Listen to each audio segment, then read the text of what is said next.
你要不要朕宣个太医给你瞧瞧啊？不用了，宣太医又得吃药，我这从小到大吃药，我都害怕了。我看你这活蹦乱跳的，也不像有什么病症，为什么从小到大要吃药啊？我不有一个头疼的隐疾啊，这病起来吧，简直要人命。我爹呢，从小给我找了好多郎中，所有郎中都说无药可治，只有一个郎中说可以治，但是他说的是个偏方，而且这个药引实在太难弄了。什么药引这么难找？你告诉朕，朕给你找。谢谢皇上，还是算了吧。算什么算？快说。这个药引就是龙珠。龙珠？什么是龙珠啊？就是皇上的眼泪啊，是您的眼泪啊。不过您是皇上，您是天子，您怎么可能为我流泪呢？那这就有点难办了。说实话，朕从小长大，除了8岁的时候，父母双亲轰逝以外，还从来没有掉过眼泪呢。没事儿，这只是个传说，奴婢都不放在心上，皇上就更不用当真了。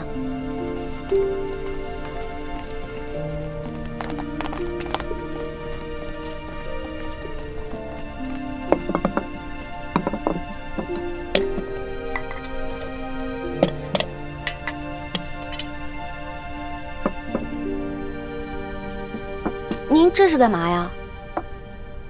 昨天晚上朕输得一塌糊涂，所以啊，朕今天想挽回个面子，你敢不敢再跟朕赌一把酒啊？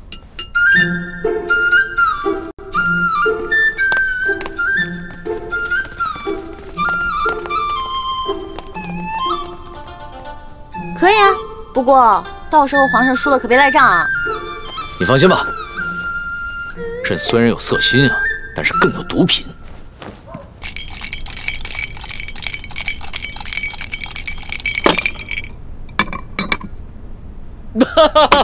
你又说了，来，喝。干嘛？朕都愿赌服输了，你还想来账啊？有鬼！什么鬼？这好奇怪啊！皇上，你今天掷骰子的手法怎么变得高明起来了？昨天掷骰子10把当中，你最多只能赢3把，可是今天却跟我不相上下了。朕今儿个下午找了几个会玩骰子的侍卫学了一下，朕是天子，天资聪颖，学什么东西一学就会。可是你这掷骰子的手法，我怎么看着这么眼熟呢？是不是龙三啊？果真是他，他居然把我传授给他的独家秘籍传授给皇上了。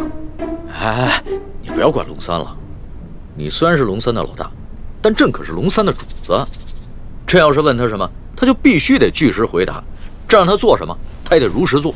皇上，龙三可是个老实人，您可千万别欺负他。你这么关心他？我在我们这一辈当中是年龄最小的，所以呢，好不容易当个老大，而且他这个小弟还特别的崇拜我，我当然得维护他、保护他了。行，朕知道了，看在你的面子上，朕就不欺负他了。不过，你拿什么来感谢朕呢？皇上，您现在特别像我认识的一个姓周的乡绅老头。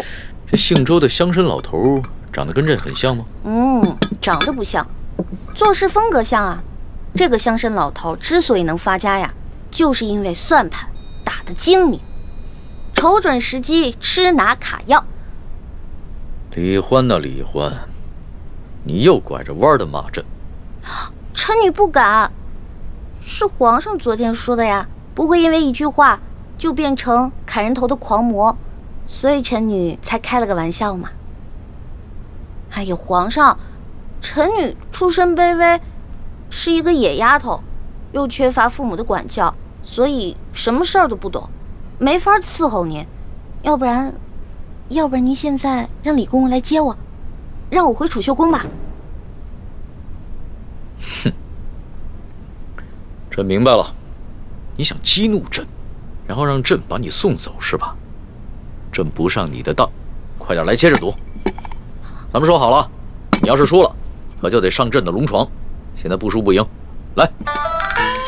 天哪，再这么赌下去，他的技术越来越娴熟，我的输面就会越来越大，这可是大大的不妙啊！皇上，您想让我赌也可以，不过得答应我一件事儿。你说说看。我一直都不知道天子长什么样，能不能把您的面具给摘下来啊？朕这几天上火长了几个火疖子，不便见人。难道他真的长得很丑，不好意思让我看？皇上，您看咱们也喝了好多酒了，要不然咱们先去您那龙床上躺会儿呗？上朕的龙床？啊？你就不怕朕占你便宜啊？不怕呀，皇上一言九鼎，肯定说话算数嘛。那可不一定啊。朕虽然是天子，但是朕也是个男人。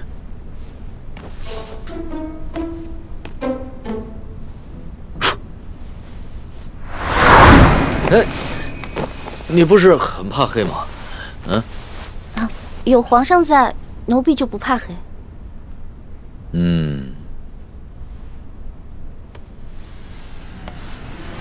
不对，有鬼。哪儿来的鬼啊？你不是一向很害怕朕的亲近吗？啊，朕知道了，你一定是想出了什么新招来对付朕，对吧？哪有啊，皇上，我怎么闻到这屋里有一股香味儿啊？香味儿？朕的龙床上哪有什么香味儿啊？倒是你身上有一股淡淡的清香。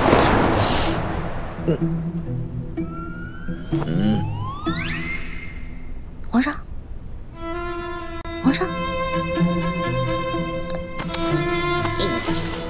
咸猪手，不对，咸龙爪。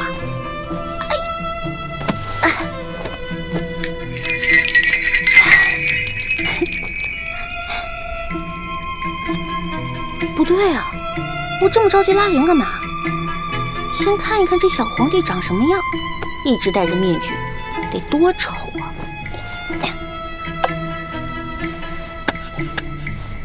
哎呦，我的天哪！皇上已经安歇了，小主该回去了。等一下，哦，这个龙小弟又迟到，看我一会儿怎么教训你！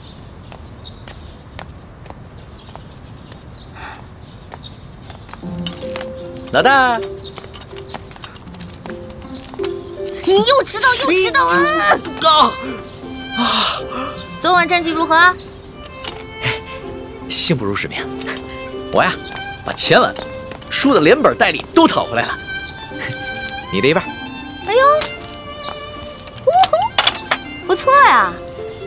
哎呀，还好你给我钱，最近正急着用钱呢。老大，这皇宫里边有什么能用得上钱的地方吗？哎呀，这你就不懂了吧？我告诉你啊，这皇宫里啊，处处得用得上钱。昨天我要不是用钱收买了李公公，那老大我就惨了。昨天怎么了？皇上不是早早的就睡了吗？哼，那个小皇帝啊，色狼得很，怎么可能啊？得亏啊，我哥哥给了我一条进过蒙汗药的丝巾，我偷偷带在身上，进入了寝殿，把那个小皇帝给迷晕了。要不然，哪有那么容易啊？你居然把皇上给迷晕了！这件事情要是让皇上知道了，你哥哥还有李公公那两个净室房的太监都是死罪。嘘，这件事除了我还有我哥哥，就你知道，别人都不知道，不许跟别人说。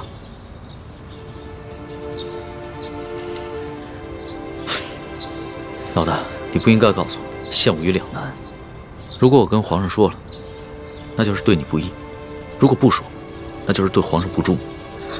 我又不是去害皇上，我是为了自保。哎，你可别为了你的主子皇帝出卖我啊！如果真是那样的话，那我可就跟你割袍断义了啊！老大，不是我说你，你也太任性妄为了。要不是我在皇上面前说你好话，你有几个脑袋也早就掉干净了。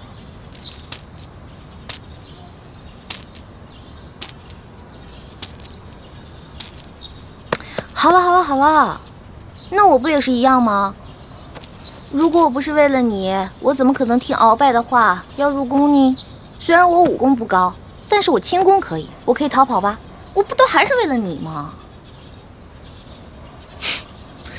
行，就冲着老大对我这份情谊啊，我说什么也要在紫禁城里面保护你的安全。但是咱俩可说好了，你可不能做什么太过分的事情，尤其是不能伤害皇上，要不然的话，连我都保不住你，明白吗？放心吧，其实我这个人吧，挺怕死的。再说了，我怎么可能连累我的龙小弟呢？还是老大够意思。这脑袋长得真像鸡蛋。嘿嘿，老大，这2个晚上和皇上相处下来，你觉得他怎么样？这小皇帝嘛，有点风流，有点色，但人还是不错的。对我吧，也挺宽容的。最主要的是，他酒品跟毒品不错。我跟你说啊，看一个人，如果他的酒品跟毒品都好的话，基本上这个人也不会差到哪儿去。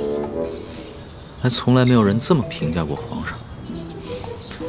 要是皇上听到了，肯定会觉得很有趣儿。啊，我跟你说的可都是私房话，你可千万不能告诉别人。我知道，我们俩之间的小秘密。耶！嘿。哎，我的衣服和丝巾呢？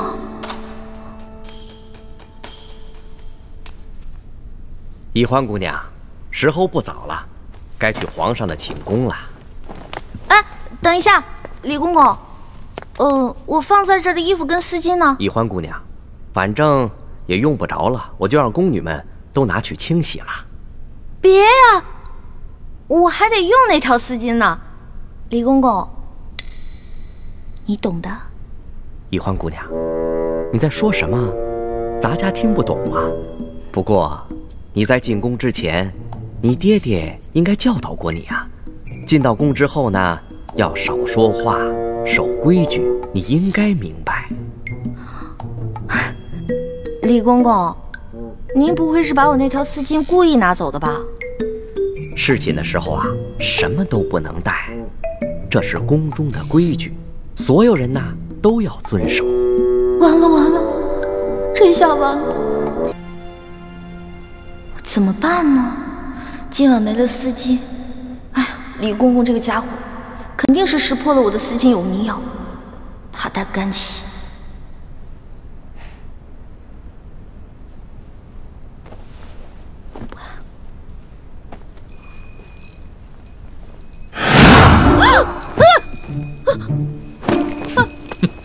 皇上，你别过来！丫头，要是没前2个晚上你对朕的算计，那朕也就饶了你。可是你背信弃义在先，你可别怪朕对你不客气了。等一下，你怎么知道我昨天晚上算计你了？是不是龙三跟你说的？这个死龙三，什么都跟你说了，我再也不理他了。你就别埋怨龙三了，要不是他的话，朕岂能容你这么胡闹？哎，停！干嘛呀？你还想跟朕比试武功啊？行啊，那朕就陪你比试比试，而且朕答应你，绝对不叫外面的侍卫帮忙。等一下，皇上，您知道为什么臣女不愿意侍奉您吗？你跟朕说，易得无价宝，难得有情郎，难道你有心上人了？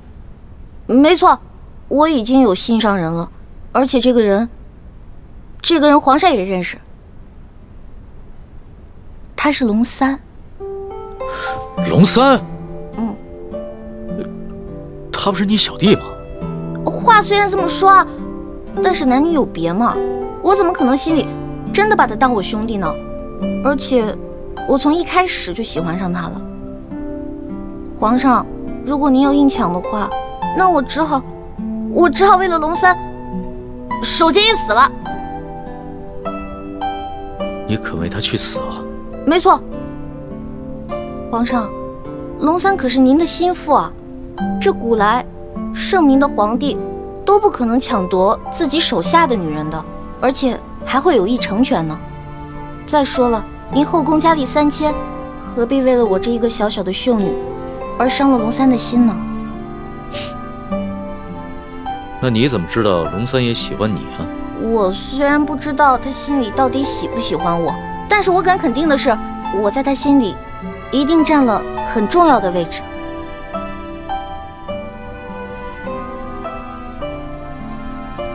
老大，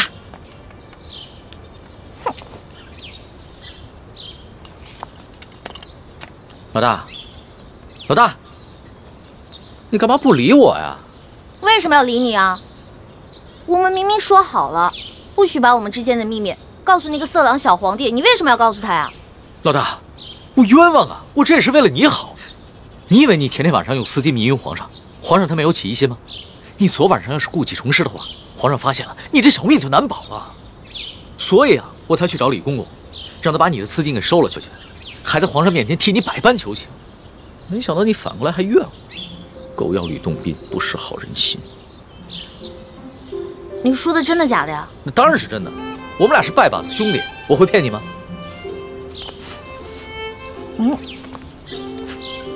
昨晚又喝酒了？没有，嗨，我哪能天天不务正业的喝酒赌博呀？我是啊，昨天晚上一个人在房里边高兴，自己喝酒呢。呀，发生什么喜事了？说来听听。昨晚你回了储秀宫以后，皇上把我给召了过去，把你跟他说的话都跟我说了。我从一开始就喜欢上他了。皇上，如果您要硬抢的话，那我只好为了龙三守节一死了。所以，老大，你跟皇上说的都是真的，对吧？我是怕皇上假戏真做，所以我才骗了他。龙小弟，你千万别误会啊！你只是骗皇上？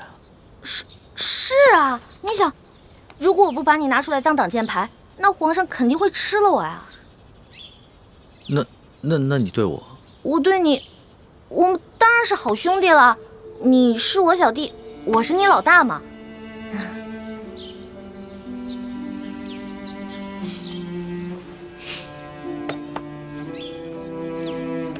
怎么了？你生气了？不是生气，也许你就是情窦未开，说了你也不懂，或者是你根本就是在装傻，所以不论我怎么说，你都会装着不懂。我们两个不是一直挺好的吗？我们俩是兄弟，这样相处不是也一直挺好的吗？那是以前，那是我还以为你是个男人的时候。可你现在呢，就是一个明艳动人、活泼可爱的女子，我怎么把你当成同性兄弟看待啊？龙小弟，我忘了告诉你了，我其实从小就许配给人家了。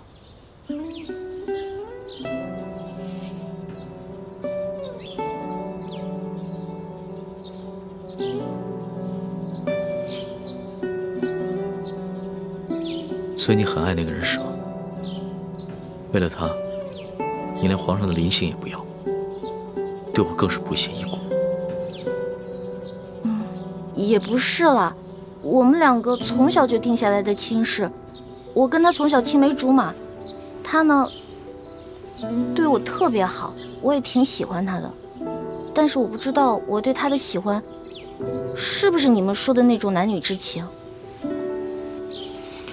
我看得出来，你现在说的是真的。那是不是不论如何，不管你待他的情感怎么样，你最终都会嫁给他？我的未婚夫曾经很富有，很有权势，但是后来他们家衰落了，他一心想着要成家立业，先成家再成亲，所以我得一直等着他，我不能嫁给别人。好吧，我明白了。但是皇上信以为真了，他跟我说了，为了照顾我的感受，从今天晚上开始，不会再找你侍寝了。真的？哎呦，龙小弟太太好了，多亏了有龙小弟，要不然都没有人在这宫里罩着我了。所以在你心里，对我这个龙小弟的印象，至少比皇上好了很多，是吗？那当然了，咱们两个属于一见如故。这要是皇上跟我拜把子呀，我才不跟他拜呢。皇上怎么可能跟你拜把子呢？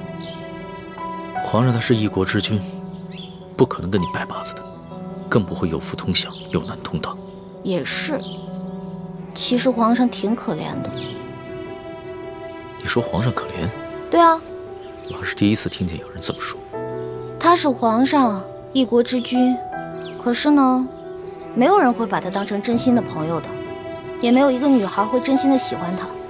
但是你不一样啊，你虽然不是皇上，可是你身边一定会有很多真心的朋友，也会有很多女孩真心喜欢你的。也许是吧。封秀女易欢姑娘为答应，入住永和宫。谢皇上恩典。都起来吧。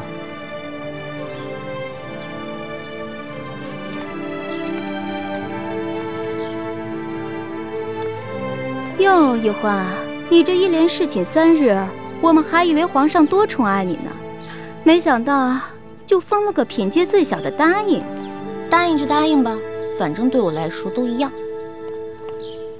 哼，易欢姑娘，您也不必失意。皇上自亲政以来，还从未一连3日召同一人侍寝，这足见皇上对易欢姑娘还是与众不同。虽然只是暂时封了个答应，想必是易欢姑娘有什么地方惹皇上不高兴了。皇上只是稍稍惩戒一下，只要易欢姑娘能够吸取教训，想必皇上还会有恩旨的。谁要讨好那个色狼皇帝了？我才不在乎什么品阶呢。永和宫是雪姐姐的住处，小皇帝阴差阳错的把我安排在了永和宫，比让我当皇后独居中宫都好。易欢姑娘，永和宫的住处已经收拾妥当了，随奴才前去吧。有劳李公公。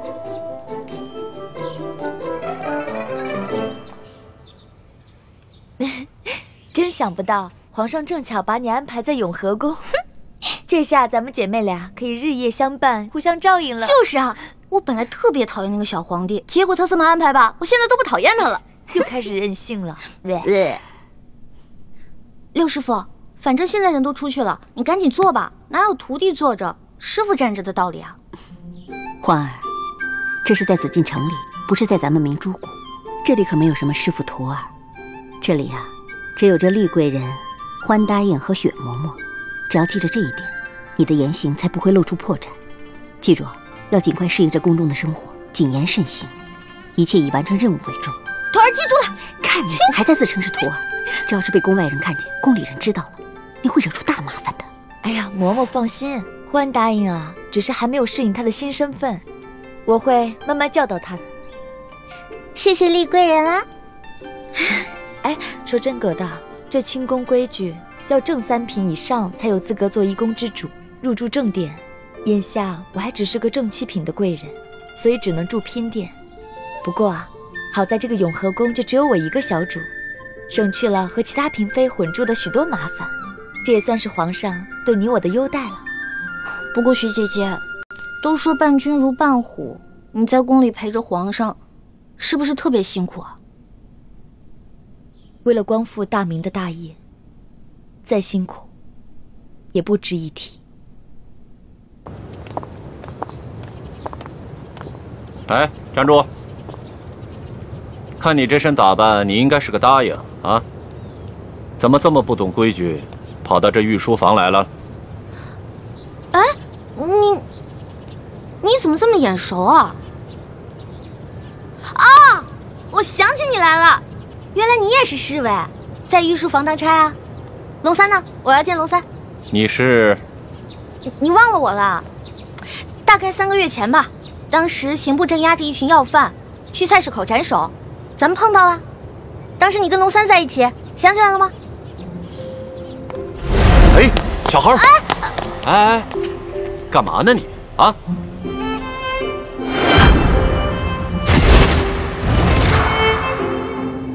是你？我呀？哎，你是个女的，还进宫当了个答应。哎，龙三呢？龙三，难道你不知道龙三他是？我知道啊，龙三他不是御前侍卫吗？在御书房当差。哦，他是这么跟你说的。我明白了。龙三他今天不在，你身为答应，也是后宫中的人，没有宣召呢，不得随便来到御书房，以免惊了圣驾。现在皇上啊，马上就要退朝来御书房了，啊，你赶快回去吧。哦，龙三也不在，走就走嘛，皇上哪那么容易就惊了圣驾呀？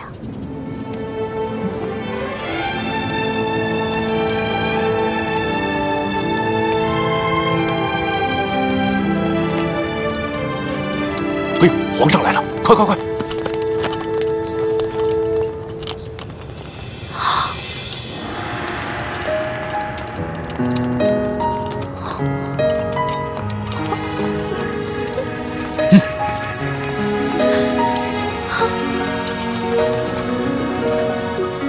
你见了皇上，为什么不跪呀？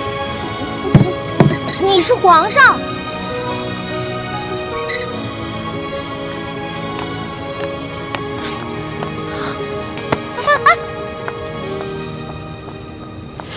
哎，李公公，这个小答应他可是……嘘，这皇家的事啊，别问，也别管。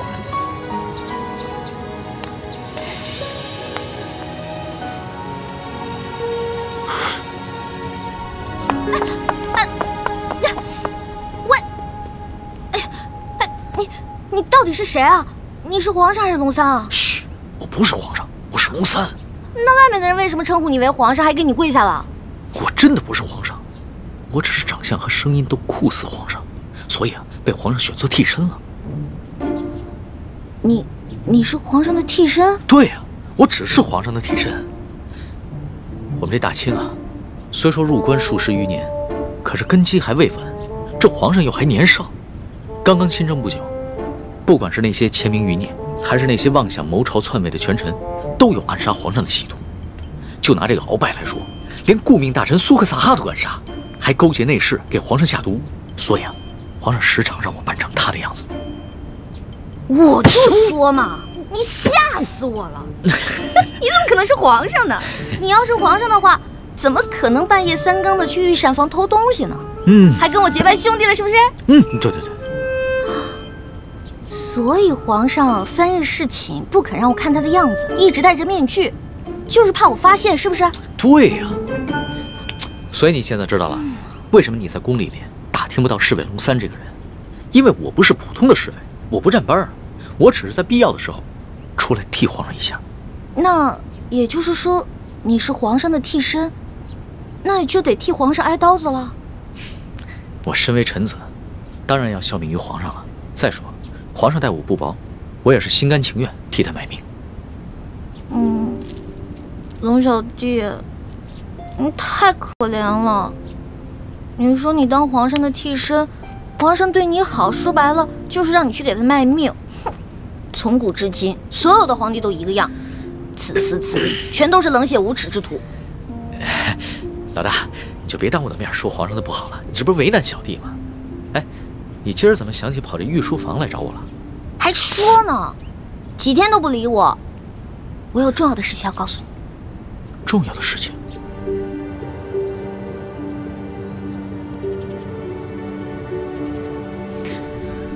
这皇上一听说丽妃遇刺，就怀疑过鳌拜，没想到真的是他。可不是嘛，这个鳌拜勾结内侍，行刺嫔妃，简直是胆大包天，把皇上都不放在眼里。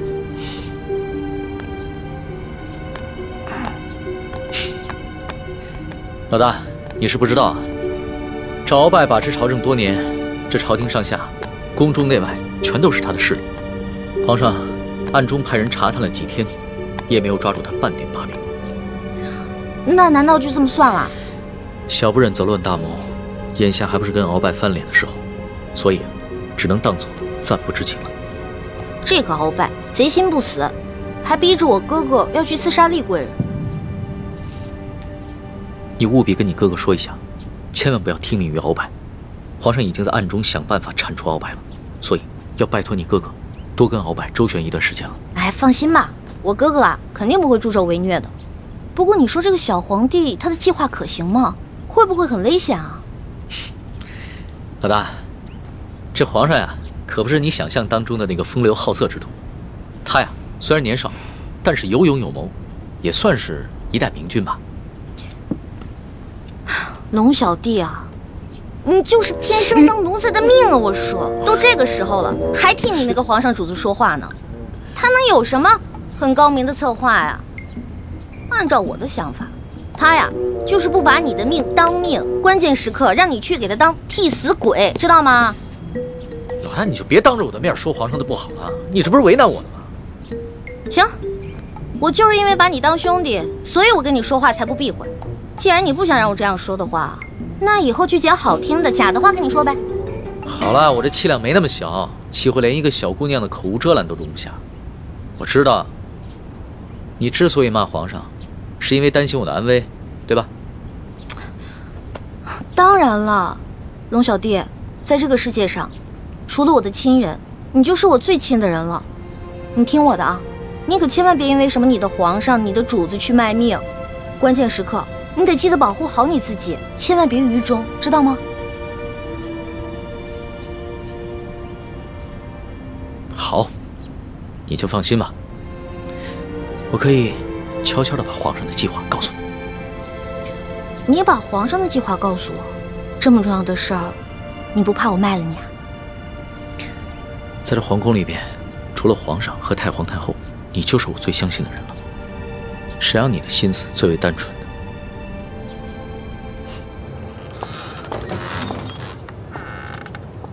李德福，送欢答应回永和宫。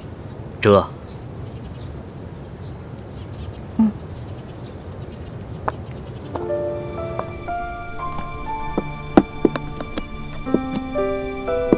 没想到，康熙如此谨慎，在宫里竟然备下了自己的替身。在我们入宫计划方案中，第一步是拿到铜匣，第二步就是刺杀康熙。我们一定要周密计划，务必要分清楚谁是替身，谁是真正的康熙，确保一击成功。这就需要小师妹多想想办法了，查清楚龙三的行踪，什么时候会去假扮康熙，又如何区分二人的差别？其实也没什么可难的，至少在临幸后宫嫔妃的康熙，不可能是替身。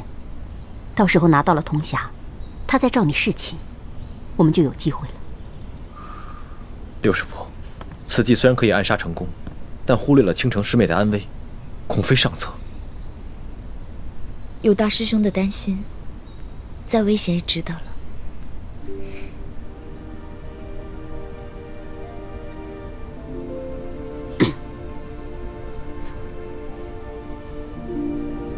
这行刺康熙的行动是下一步计划，还早着呢。我们还是现在想一想接下来的行动。康熙居然会派几个会摔跤的小子去擒拿鳌拜，这个计划比我们未来行刺的计划更加冒险。不如我把康熙擒拿鳌拜的计划告诉鳌拜，鳌拜岂会坐以待毙？到时候他们君臣内斗，无论谁赢谁输，我们都可以坐收渔利。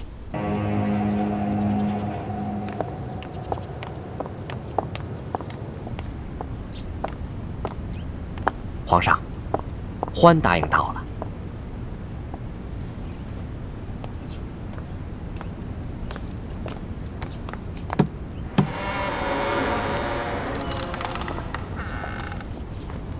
一欢，叩见皇上。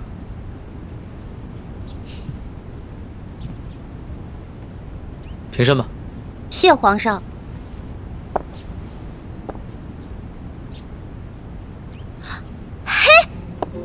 是你呀，龙小弟！哎呦，你小气的，你给我装什么皇上啊？这皇上跟龙三竟然长得一模一样，你怎么知道在你面前的是龙三，不是皇上呀？我怎么可能不知道啊？哎，皇上啊，那3日侍寝，虽然把灯光调得很暗，而且还戴了个面具，但是我可以看他的眼睛啊，他的眼神跟你完全不一样。你的眼神呢，温柔体贴，他不是。皇上看你的眼神很冷漠疏远吗？也不是。他看我的眼神有一种猎人看猎物的感觉。哎，我也说不清楚，反正那种感觉就很奇怪，就是觉得他不是什么正经皇帝。要不是你们俩眼神不一样啊，我还真认不出来。哎，对了，你叫我来干嘛？我这次叫你过来呢，是想跟你道个别。道别？你要去哪儿啊？还记得我上次跟你说过的要擒拿鳌拜的计划吗？今天就是计划展开的日子。皇上已经宣召鳌拜单独来御书房觐见，所以我要亲自动手，和那些训练已久的侍卫和太监们一起擒拿鳌拜。什么？你要亲自跟鳌拜动手？鳌拜可是大清第一勇士，你亲自动手你就死定了。鳌拜一日不出，皇上就无法真正亲政。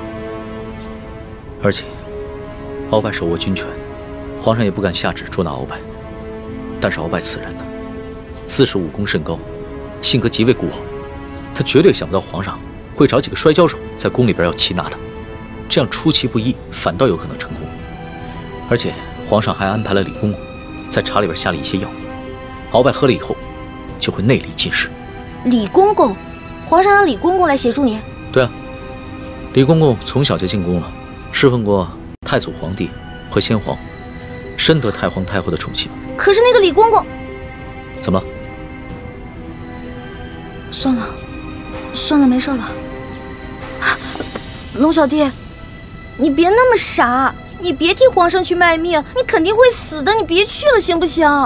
所以啊，特意让你过来，跟你道个别。毕竟我活到这么大，你是跟我关系最特殊的人。这一世，我可能只能做你的龙小弟，是你的结拜兄弟。可是来世，我希望做你的青梅竹马。老大，你怎么哭了？我们两个是结拜兄弟，说好有福同享，有难同当的。你要是去送死了，就凭我这三脚猫的功夫，根本救不了你。那如果你死了，那我也得去死啊！我还不想死呢，我还有很多美食没有吃呢，我还有很多心愿没有完成呢。那你就别陪我去死了，让我自己一个人死就好了。反正我在九泉之下也不会怪你，顶多变成厉鬼来缠着你。呸！你明知道人家心里特别着急，你还说这样的话。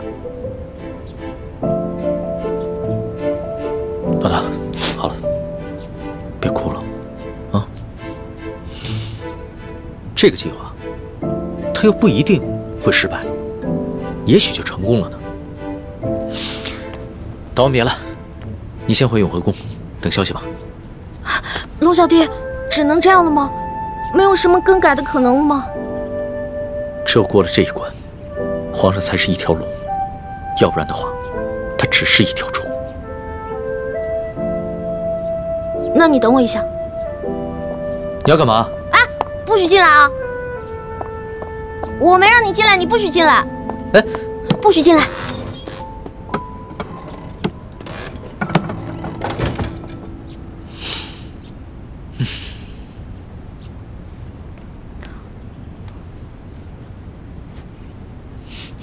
老大，你好了没有啊？你再不出来，鳌拜可就来了。哦，我知道了，马上。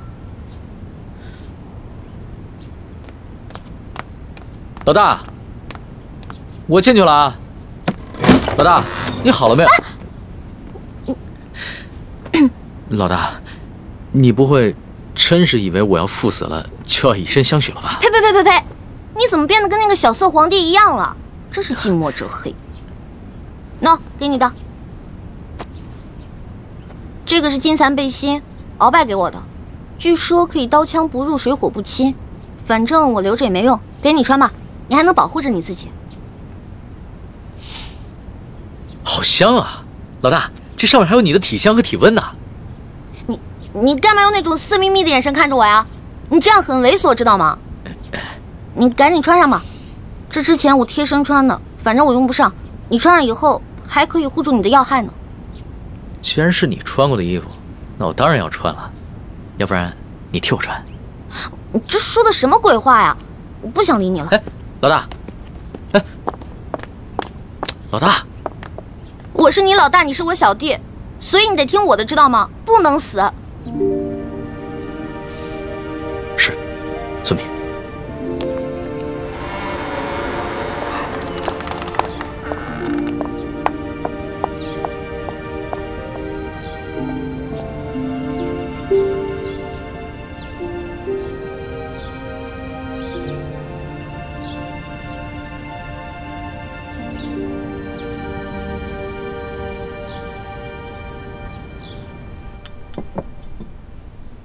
六师傅，康熙擒拿鳌拜的计划如箭在弦，一触即发。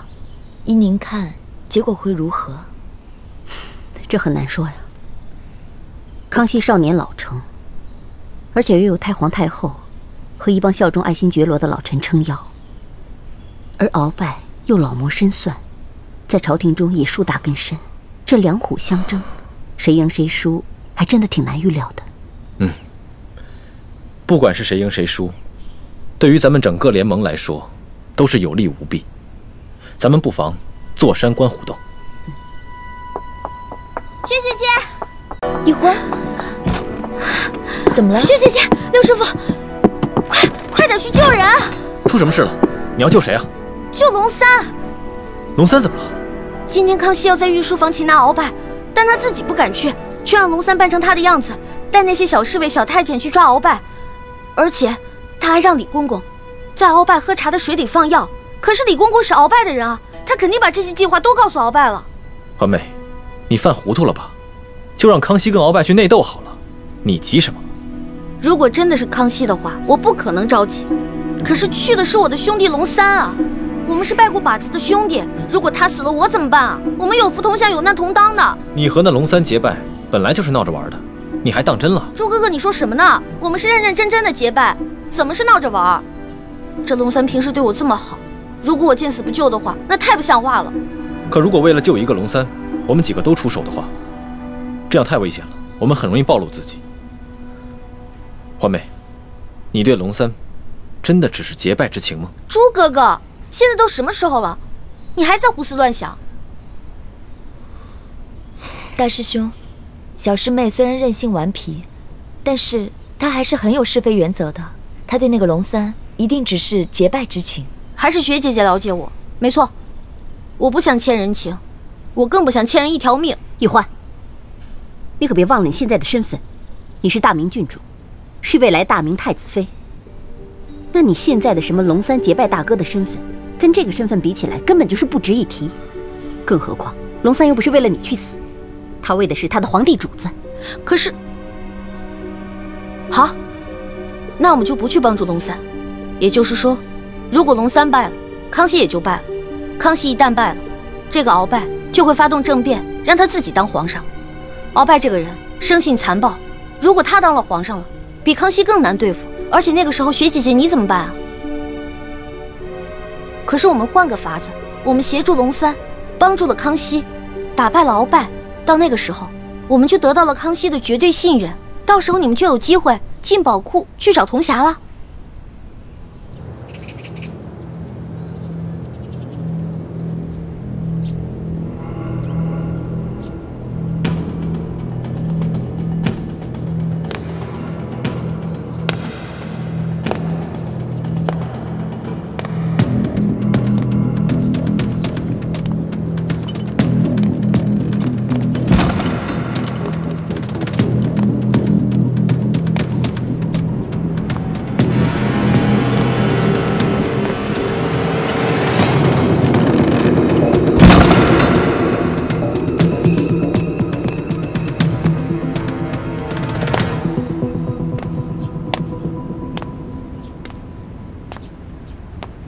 奴才参见皇上。免礼，赐座。谢皇上。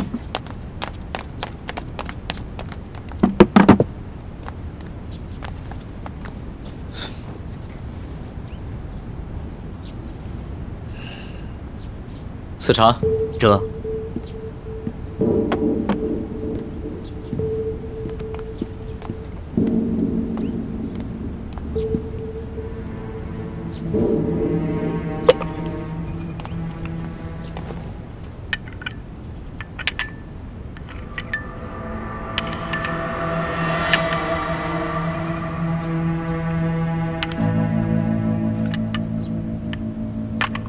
王少宝，这些茶都是今年新摘的龙井，是昨个浙江巡抚刚刚送进宫的，你不妨多品一品，看看比之安徽的银毫如何？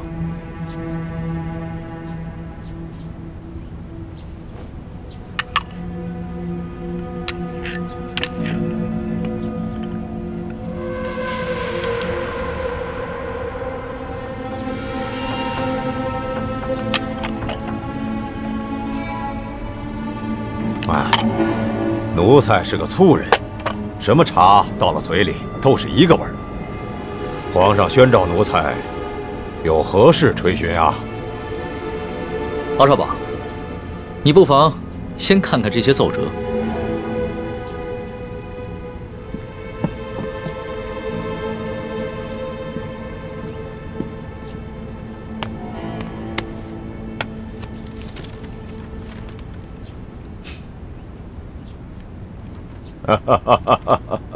你笑什么？皇上，奴才笑这些要弹劾奴才的大臣们翻来覆去，陈词滥调，也没说换一个新的花样。这上面还有许多奏折，你不妨都看看。不必了，想来左右仍不过是些什么擅权自专啦、欺君罔上啦、结党营私、诛戮大臣。你说这些，全是些子虚乌有之事。鳌拜，你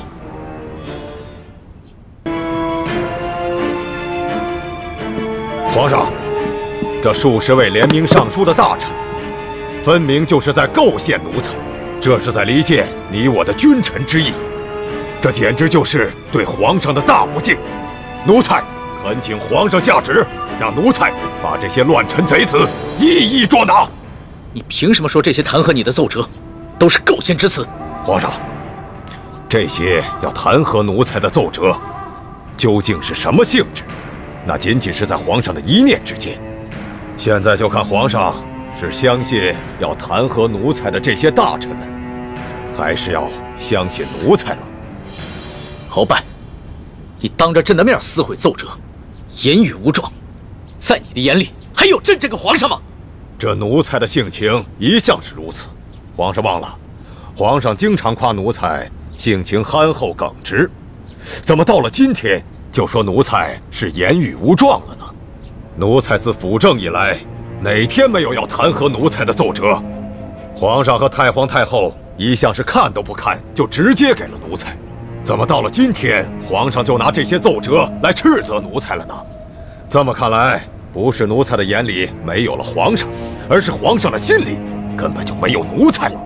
到了现在，你还在强词夺理，丝毫没有悔改反省之心，真是让朕心寒呐！好了，皇上，你也不必处心积虑地挑奴才的刺儿了。皇上现在无非是翅膀硬了，想独揽大权，嫌奴才碍眼了。还是老话说得好，鸟进弓藏，兔死狗烹。皇上要如何发落奴才，就请直言吧。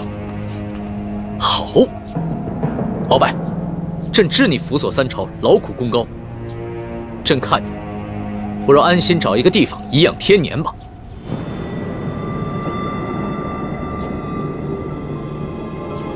皇上真是体恤奴才啊，奴才真是感激涕零啊。但是皇上，你不要忘了，奴才是先皇遗命的辅政大臣，担负着协助皇上处理朝政的职责。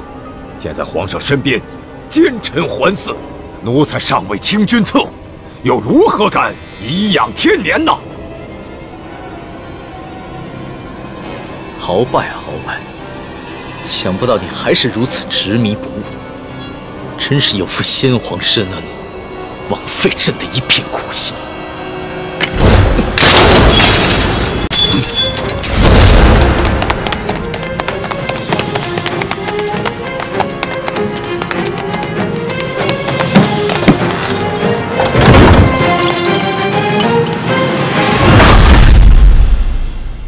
按理说，我们站在康熙这边，得到的利益会更大一些。可是现在我觉得，鳌拜获胜的可能性会更大。如果我们站错了队，那我们将会前功尽弃。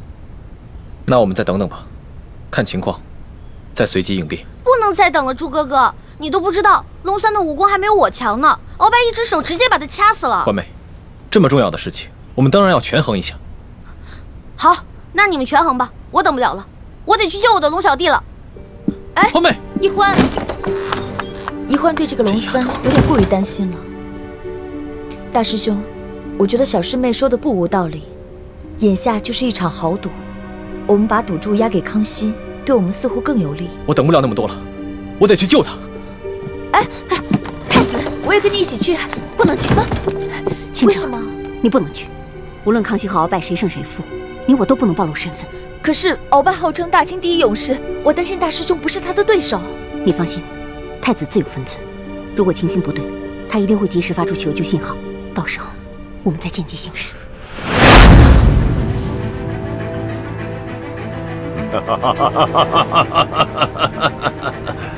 玄烨呀，玄烨，没想到你如此小瞧我鳌拜，像你这般狂妄无知，又怎守得住我大清的江山呢？好，那老夫就先送你去见先帝，再另立新君吧。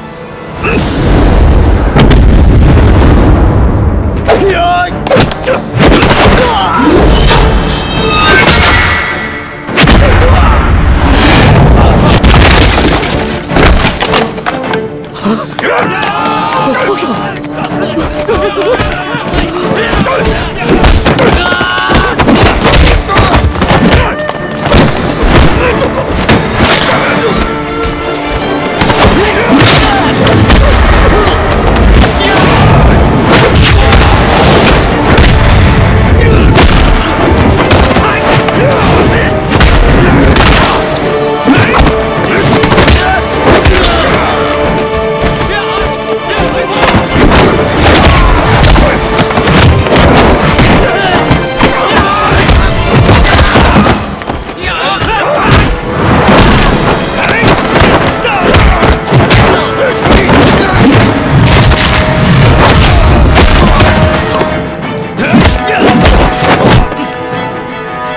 你们这些不羞未干的小儿，就想拿下老夫，天大的笑话！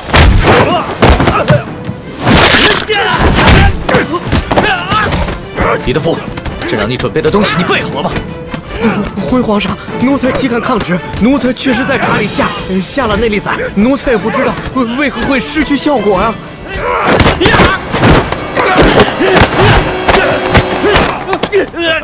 玄烨，老夫早就知道你要对老夫下手，还能不事先做些准备吗？告诉你，在来之前，老夫就预先服下了能解百毒的辟邪丹了。快起来！只要抓住了鳌拜，官升3级，赏金1000两。真是不见棺材不落泪。来吧，送死吧！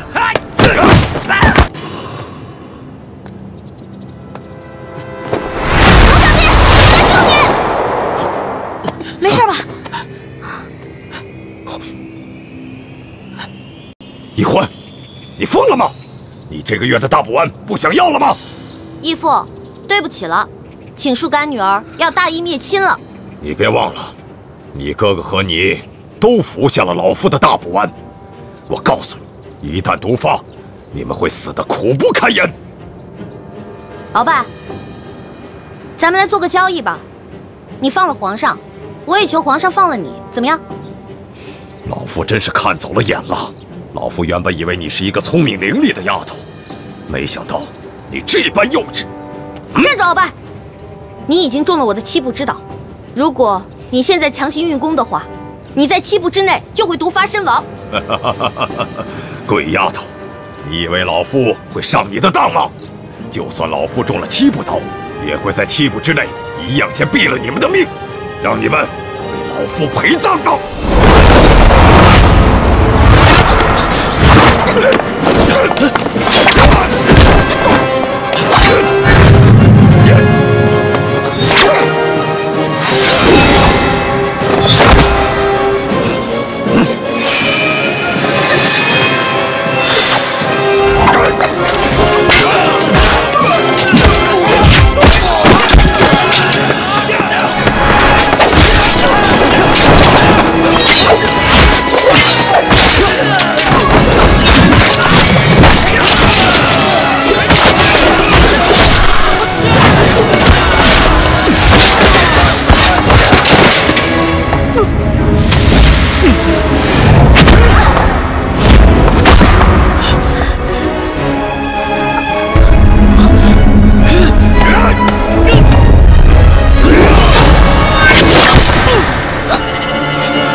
没事，还好有你的金层背心。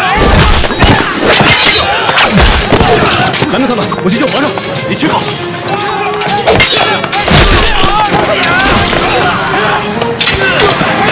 死丫头，你把老夫的金蚕背心也给了皇上，看来你对皇上是动了真心了。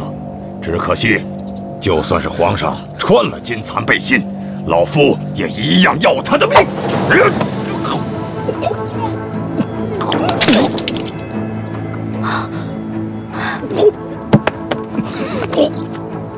鳌拜，你果然与众不同啊！别人中了我的7步倒，只能走7步，没有想到你追了我们这么多步才倒，厉害！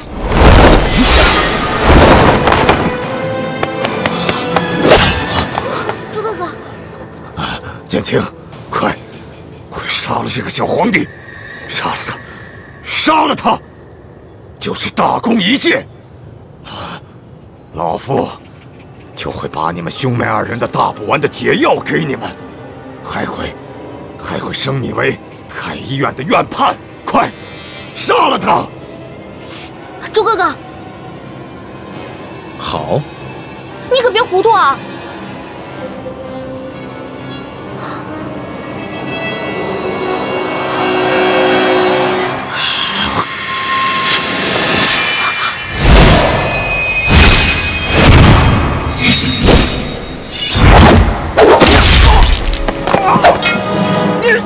中堂大人，你忘了，我是奕欢的哥哥，当然要帮自己的妹妹。你们这大补丸的解药都不想要了吗？中堂大人，你又忘了，我是大夫，大补丸的解药我会解出来的。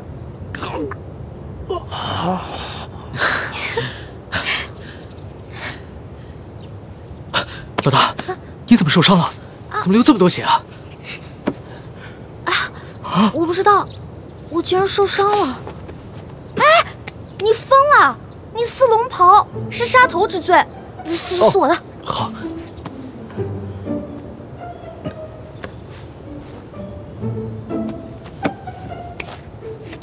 哎，等等，皇上，奴才这有手绢啊。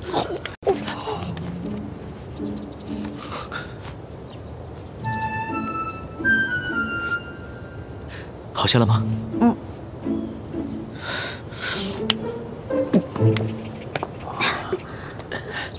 鳌拜，你别不服气，没想到你这个人不仅有勇无谋，还有眼无珠。站在你面前的根本就不是什么皇上，他是皇上的替身龙三。你说他是龙三？护驾，护驾，这边快！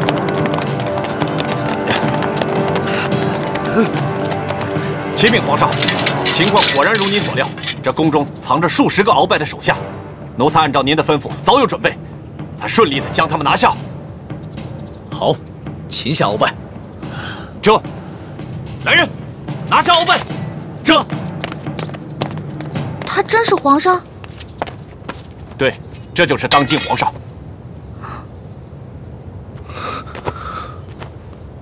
微臣参见皇上。丫头，你白长了一双大眼睛，中看不中用。你可知这玄烨在先皇的皇子中排行老3，龙三的名字是他平时出宫微服私访时的化名。你也不好好想想，他要不是真正的皇上，何来的这等的气象啊？你真的是皇上？3日侍寝的时候，为什么朕要戴着面具？朕跟你说话的时候也是破绽百出，可是你都没有发现。朕还从来没有见过像你这么单纯可爱的女孩。华妹，赶紧下跪！你这个骗子！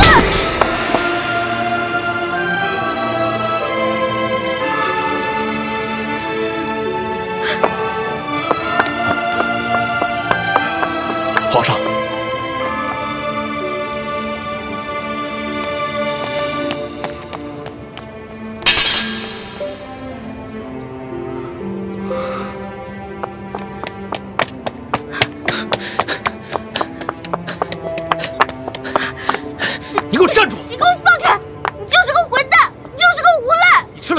胆了！你不仅敢打朕，还骂朕是骗子无赖。你本来就是骗子，本来就是无赖。你知不知道你现在说的每一句话都够砍你100次头了？砍吧，反正现在鳌拜已经被你制服了，留着我这个猪脑袋也没什么用了。好，你不怕死是吧？那你哥哥呢？你知不知道你打了朕要被诛9族的？好啊，你先是利用我，现在利用完了对吧？我没有价值了，你就知道欺负我，砍我的头，还要诛我9族，有你这样欺负人的吗？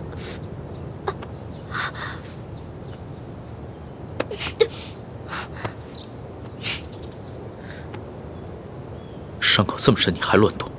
你等一下，朕马上让你哥哥过来给你止血。现在都要砍我和哥哥的头了，还止血干什么？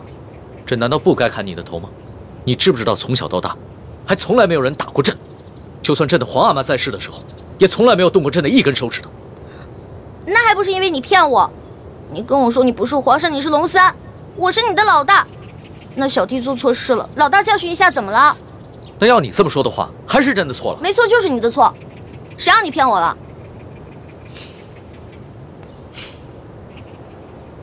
不过龙小弟，你不会真的要砍我跟我哥哥的头吧？你说呢？你当着那么多人的面打了朕，这要是不惩罚你一下的话，还怎么君临天下呀？你还有没有良心啊？刚刚是谁冒死帮你跟鳌拜拼命的？刚刚你确实挺勇敢的。朕原本以为你就算真的担心朕，但也只会躲得远远的。我现在真是后悔了，早知道我就应该让鳌拜把你大卸8块的。朕要是被大卸8块，你也好不到哪儿去。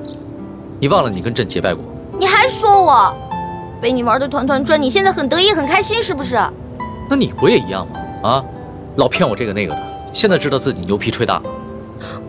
我从小生在穷山村里面，我以为皇上都是那种威严的，哪成想是你这种泼皮无赖样。我怎么就泼皮无赖了？那你还一直女扮男装欺骗朕呢？啊？那反正你替朕挨了一刀，又给了朕1巴掌，这事扯平了。不过，龙小，皇上，是不是以后我得跟他们一样，毕恭毕敬的叫你皇上了？那当然了，在外人面前，朕只能是皇上，你就不能胡闹。只不过，私底下，你如果还愿意叫朕龙小弟的话，朕会很开心的。